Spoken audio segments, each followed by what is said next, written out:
My top 3 football teams that I always trust this season are 1. Arsenal, 2. The Gunners, and 3. Emirates Stadium teams. Watching the way they fight on the field is very captivating. No matter how difficult the situation is, they always have a fighting spirit that is truly admirable. Not to mention their expertise, just this alone is enough to hope for a championship title for Mikel Arteta's team. Let's find out how formidable Arsenal is. And now, let's get started. People say Arsenal needs a classy striker to dream of a championship. Some say spend 100 million to buy Ivan Toney. Others say Victor Osimhen is better. But Mikel Arteta doesn't think it's necessary. 33 goals in 68 consecutive matches in the Premier League is the clearest proof. Perhaps the happy people right now are Arsenal fans, when coach Mikel Arteta's team is having a series of 8 consecutive wins in the English Premier League, thereby helping the Gunners climb to the top of the table with 64 points, 1 and 2 points ahead of Liverpool and Man City, respectively. Contributing to this series of impressive achievements is certainly Arsenal's fierce attack. Specifically, they have scored a total of 33 goals in the last 8 matches in the Premier League, an average of more than 4 goals per match. Not only can strikers score goals, but all other positions except the goalkeeper can shine when the team needs them. Mikel Arteta placed Kai Havertz in false 9 in recent matches, helping the German player continuously shine with 4 goals in 4 consecutive matches, including a crucial goal against Brentford, helping Arsenal win 2-1 and climb to the top of the table. It must be said that the performance of Arsenal players is flying very high. They won their last 3 away matches with a difference of 5 goals or more. They are also the first team in the Premier League era to do such a terrible thing. Legend Thierry Henry was also very excited to see his old team performing such emotional football. In the most recent interview, the former French player shared the reason why Arsenal has flourished so much. Arsenal have great players. They have good qualifications, cohesion, and performance. But I bet you forgot another detail. They run very well without the ball. If you don't believe what I say, try watching an Arsenal match right now and you'll see how wisely Kai Havertz and Martin Odegaard can move. These are the things that help Arsenal launch dangerous attacks, and I believe that is one of the keys to helping the team be as successful as they are at the moment. 8 matches, 33 goals, and 11 goals. Saka stands out the most with 7 goals, ranked second with 3 names, Kai Havertz, Martinelli, and Trossard with the same 4 goals. Even Arsenal's central defenders like Saliba and Gabriel also entered their names on the electronic board 4 times, in which Gabriel shook the opponent's net 3 times. Already at the top of the table, Arsenal now only needs to turn their eyes to Anfield and watch Liverpool and Man City tear each other apart. Just 2 teams draw. The Gunners will officially take the top spot from this round, and perhaps this will be a stepping stone for them to win the Premier League for the first time after 20 years of waiting.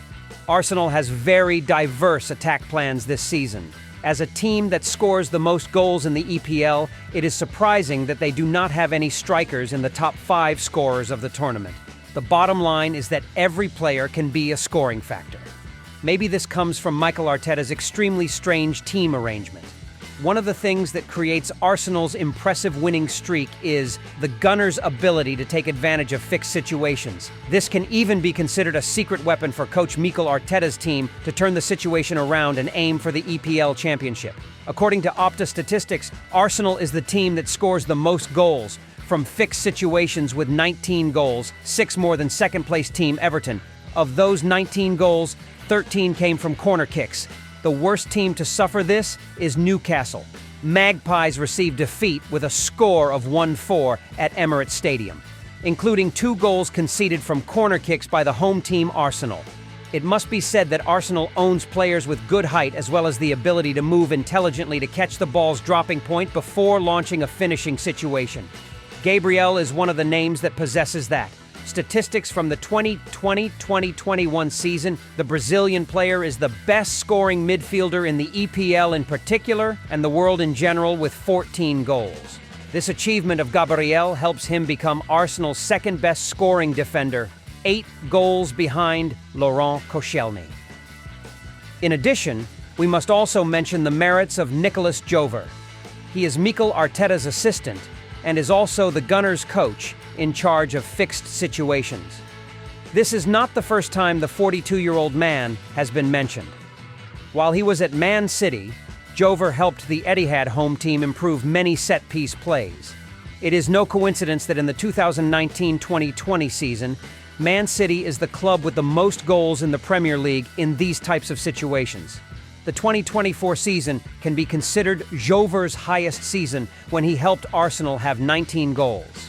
In addition, in the match against Sheffield, Arsenal also performed a rather strange corner kick combination when there were only 2 Arsenal players in the 550-metre circle. 1 player standing more than 11 away and 3 players standing at the edge of the soccer penalty area. This arrangement surprised not only the fans, but also the legend Thierry Henry.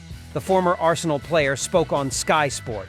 "I have never seen a corner kick arrangement like this before. Arsenal surprised me by showing many new things this season. It's no coincidence that Arsenal coordinates like that. Jover certainly had a hand in it. These are the things that make other clubs feel apprehensive when, from now until the end of the season, they don't know if the North London team has any more tricks up their sleeves. Squad depth is an important factor leading to the championship. Things are improving a lot as the injuries the Gunners have encountered this season are not too serious. And if there is a problem, Mikel Arteta already has extremely high-quality backup plans. In general, there is no formula or rule about the number of players or average age that affects the ranking results, but it can be said that Arsenal is a team with ideal forces. If considering the average age of the entire team, Arsenal's number is about 25.5, the 5th youngest in the Premier League this season. This is an ideal age. They are young enough to play proactive football, but not too young and inexperienced like Chelsea. Looking at Arsenal's squad, overall, we will see a slight paradox. Despite having to compete in all 4 arenas, FA Cup, EFL Cup, Premier League, and Champions League, from the beginning of the season, Arsenal has only registered 25 players, the second smallest number in the Premier League. Yet now we praise the depth of Arsenal's squad. But the above 2 propositions are not necessarily contradictory, because Arteta is pursuing the motto of quality over quantity. Right from its transfer strategy, Arsenal has aimed at streamlining. They use a small but versatile force spread evenly across positions on the field. The advantage of this method is that it can control the changing room atmosphere. Because everyone will get to play and everyone will have a chance when they play well, the above idea has even been floated by Atleta and the coaching staff since the previous 2022-2023 season. Below are statistics on the number of players with more than 500 minutes played in EPL matches. In the top 6 teams, Arsenal is among the teams that use the least. Because Arsenal's reserves can play many positions. Take the defensive midfielder position, for example. There are at least 3 names in the midfielder group that can play this position. Declan Rice, Thomas Partey, El Neni, and Jorginho perfectly fill the pivot position. And the beauty is that except for El Neni, who is a rotating reserve, the remaining 3 names, every time they appear on the field in a pivot position, create a different look for Arsenal. In addition, Zinchenko, Kiwior, and even Julian Timber, if they recover from injury, can completely step up to take on the role of inside defender, standing on the same level as the defensive midfielder.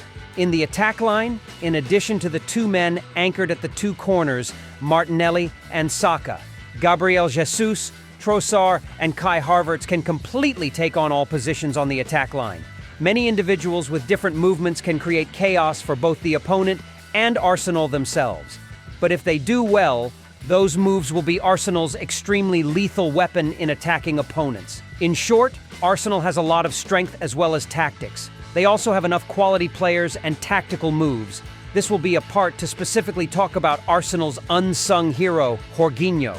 Originally, the Italian midfielder was just a firefighting solution for Thomas Partey in last season's winter transfer window. But in the end, Jorginho became an extremely quality card. Not only professionally, he also plays the role of a spiritual leader. Jorginho's familiar position this season is the bench. Statistics show that in 18 matches played in the Premier League this season, only 8 times did the former Chelsea midfielder start in the official squad. If compared to the numbers of Saka or Martinelli, it is a complete loss. But pay close attention to the fact that when Jorginho is on the field in the official squad, it is also a big and extremely important match for Arsenal. A typical example is the match against Brentford that took place not long ago. With destructive form, everyone thought it would be an easy victory, but Mikel Arteta didn't think so. Because Brentford has caused difficulties for his army many times in the past, the Gunners had to have tight matches to get 3 points. The caution is clearly shown in the Spanish coach's personnel arrangement. Jorginho appeared right at the beginning of the midfield because of the Italian player's experience. Indeed, Arteta's choice was completely correct. Despite scoring the opening goal so early, the Gunners went through extremely difficult minutes when Brentford scored the equalizer after a mistake by goalkeeper Ramsdale. With Jorginho's presence, Arsenal has an intelligent and calm pacer in every ball-handling situation. The Italian player's alertness and integrity are factors that help Arsenal have a reliable leader. In the end, Kai Havertz's late goal brought 3 valuable points to the Gunners. There is an extremely famous quote about the former Chelsea midfielder's skills. Passing the ball to Jorginho is like saving money at the bank. Just rest assured, because there will be profits no matter what. One comment highlighted Jorginho's best qualities. Although he does not possess a tall body or outstanding speed, what makes people admire him is his intelligence. The way he plays football reminds people of the legendary Pirlo. Many people probably still remember the situation where Jorginho lost speed to the referee, but in return, Jorginho's presence in any team helps his teammates play football very easily, because he always has very sharp decisions, especially being able to make accurate decisions in just a split second. Intelligence also comes from the way we move. He has extremely good positioning situations to capture the opponent's intentions. Although he was brought in to replace Thomas Partey, in the end, Arsenal received more than that. Beyond professional factors, Jorginho is a very vocal person in the dressing room. It can be said that he is a spiritual leader. The Chelsea midfielder often has suggestions and even shouts at his teammates about how to move on the field or mark people, a true spiritual leader. Jorginho often starts from the bench, but that doesn't mean he is an extra. Physical fitness no longer allows the Italian midfielder to play the full 90 minutes of intense competition. Gradually, he became a strategic card in the hands of coach Mikel Arteta. Player of big and important matches. The rapid breakthroughs make fans continue to believe in a championship for the Gunners. Of course, this is completely positive, but remember that last season Arsenal broke their wings on April 9th. The championship race is still quite long. Don't be subjective because the bell can ring at any time. Perhaps, if they had a wish, Arsenal would wish the Liverpool and Man City match would not take place so they could stay at the top 1 of the rankings like this forever. Or, if it does take place, the above match should result in a draw. It must be said that even though it has only gone through 28 rounds, this Arsenal tournament gives people the impression that it has gone on for a very long time. The Gunners had an impressive start, then they began to gradually slide and lost the top 1 position in November and December. The end of last year and the beginning of this year was also a time when Arsenal faced many difficulties, especially in attack. That was the time when people repeatedly talked about Arsenal's let-go cycle. But Arteta's teachers and students seem to have grown more mature over the years, or at least they give us that feeling. In 7 rounds, from round 20 to round 27, their attack scored 31 goals in 7 matches. The score improved like crazy. Top 1 EPL in the categories of most goals scored, least goals conceded, and best difference. The above numbers once again raise hope. Arsenal this season has overcome the cycle of letting go that has haunted them for the past 15 years. Of course, Arsenal fans have the right to be optimistic, but they still need to accept the reality that in this year's EPL, the final 10 rounds will be extremely unpredictable. Because last year, the cycle of letting go at Arsenal also came quite late, right at the time when Arsenal could no longer get up. In round 30, April 9th, 2023, Arsenal was held to a 2-2 draw by Liverpool. At this time, Arsenal is still 6 points ahead of Man City, but has played 1 more match. At this point, people understand that the above 6 points are too fragile a distance because Man City already has the right to self-determination. As long as Man City wins all the remaining matches, they will be champions. Man City does not need to win all the remaining matches. They just need to make a series of 7 consecutive wins, and that's enough. 7 matches later, Arsenal only won 2, drew 2, and lost 3 matches. So you see, if we say Arsenal has overcome the so-called letdown cycle this season, it's not necessarily true. They will need to go through a test in early April to decide their fate. However, if you look at the number of points and say that Arsenal's journey is more difficult, it is not necessarily true.